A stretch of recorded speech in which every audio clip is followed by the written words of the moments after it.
Congress leader Priyanka Gandhi के पति और राहुल गांधी के बहनोई बिजनेसमैन रॉबर्ट वाड्रा पर भ्रष्टाचार से जुड़े हुए कई आरोप लगे हैं। सरकार की अलग अलग एजेंसीज उनकी जांच भी कर रही हैं और रॉबर्ट वाड्रा पर लगे आरोप अक्सर चुनाव प्रचार के दौरान सुनाई भी देते हैं। लोकसभा में विपक्ष के लीडर राहुल गांधी अक्सर अपने बहनोई से जुड़े सवालों पर कानून अपना काम कर रहा है, कानून अपना काम करेगा जैसे जवाब देते रहे हैं, लेकिन इस बार उन्होंने खुलकर रॉबर्ट वाड्रा के पक्ष में बयान देते हुए आरोप लगाया है कि पिछले 10 सालों से उन्हें परेशान किया जा रहा है। दरअसल हाल ही में एनफोर्समेंट डायरेक्टरेट यानी ईडी ने रॉबर्ट वाड्रा के खिलाफ गुरुग्राम में एक लैंड डील के मामले में नई चार्जशीट अदालत में दाखिल की है।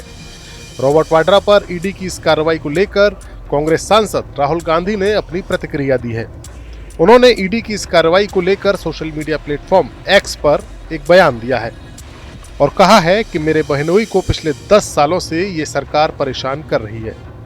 ये ताजा आरोप पत्र उसी साजिश का एक हिस्सा है।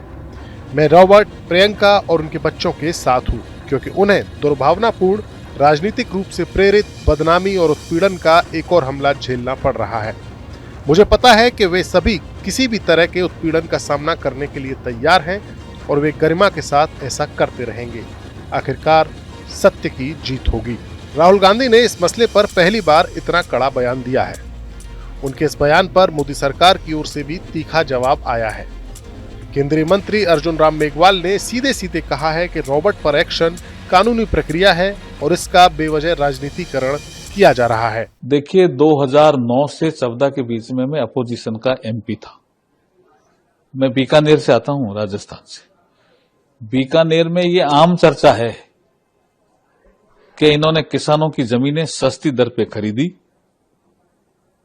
और मुनाफा कमाने के लिए महंगी दर पे बेची और सीलिंग एक्ट का उल्लंघन किया। ये आम चर्चा है, हम आरोप नहीं लगा रहे हैं। हमने तो लोकसभा में उस समय भी मुद्दा उठाया था।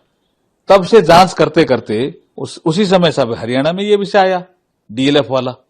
जब जांच करते करते ईडी ने पाया कि आरोप सही हैं, हमें चार्जशीट दाखिल करनी चाहिए, तो उनको फेस करना चाहिए ना ईडी को। ये तो जांच एजेंसी है ना। ये मुद्दा कोई हम कह रहे हैं इसलिए नहीं है। आप बीकानेर में जाकर के किसी को ही पूछोगे ना, तो हर आदमी कहेगा कि यहां जमीन घोटाला में रॉबर्ट वाड्रा ने बदमाशी की, गड़बड़ की, पैसे कमाए। जब वो आते थे उनके एजेंट, तो यहां अधिकारियों को धमकाते थे। सरकार कांग्रेस की थी तो रेड कारपेट बिछा करके उनका स्वागत करते थे। अधिकारी भी कहते हैं। जब बीकानेर में ये आम चर्चा है तो उसकी जांच हुई होगी। ईडी ने पाया होगा मामला चार्जशीट दाखिल करने लायक है। ऐसी जांच हरियाणा में हुई होगी।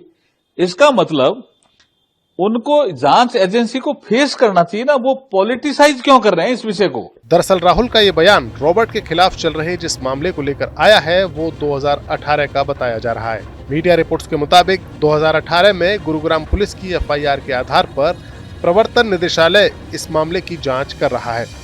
गुरुग्राम पुलिस की उस एफआईआर में आरोप लगाया गया है कि 12 फरवरी 2008 को मैसर्स और ओंकारेश्वर प्रॉपर्टीज प्राइवेट लिमिटेड ने Messrs light hospitality private limited के जरिए 3.53 एकड़ जमीन धोखाधड़ी से खरीदी थी।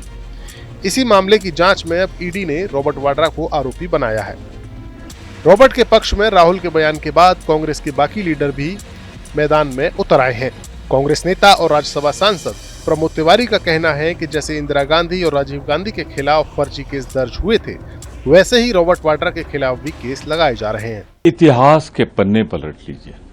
सन 77 पे इंदिरा जी पे ऐसे ही झूठे मुकदमे कायम हुए। राजीव जी पे 1988-89 से शुरुआत हुई और अब जब से हम सत्ता में बाहर हैं, तब से राजनीतिक द्वेष, घृणा की राजनीति, झूठ पर आधारित घटिया सतही आरोप लगाए जाते रहे हैं गांधी परिवार पर। उसी श्रृंखला में एक नया चार्जशीट फाइल हुई है जिसमें कोई तथ्य नहीं, कोई सच्चाई नहीं रॉबर्ट वाड्रा के खिलाफ, इसलिए कि वो इस परिवार के सदस्य हैं, जुड़े हुए हैं।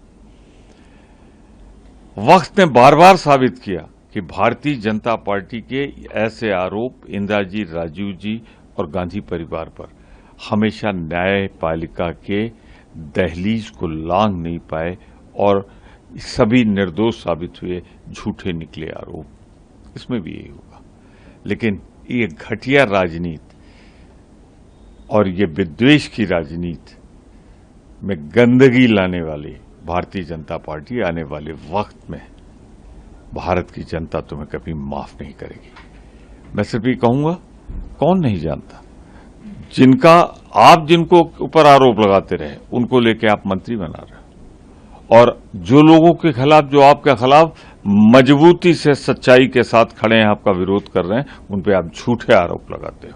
आपकी ये घटिया राजनीति की मैं निंदा करता हूं और मैं जानता हूं कि ये लोग इतने निडर और साहसी हैं कि एक बार फिर सच्चाई सामने आएगी। 1000 बार झूठ बोलने से झूठ सच नहीं होता है, सत्यमेव जयते। दरअसल ये पहली बार है जब ईडी ने वाड्रा के खिलाफ चार्जशीट दायर की है, जिसके बाद से कांग्रेस नेता आक्रोशित हैं। ये चार्जशीट दिल्ली की राउज एवेन्यू कोर्ट में दाखिल की गई है। वाड्रा के खिलाफ ईडी ने मनी लॉन्ड्रिंग के आरोप लगाए हैं। अब देखना होगा कि अदालत का इस मामले में क्या रुख रहता है। अगर आपको हमारा ये वीडियो पसंद आया है तो इसे लाइक करें, और अगर आप राजनीति की खबरों में दिलचस्पी रखते हैं तो हमारे चैनल को सब्सक्राइब जरूर करें। ब्यूरो रिपोर्ट, राजनीति।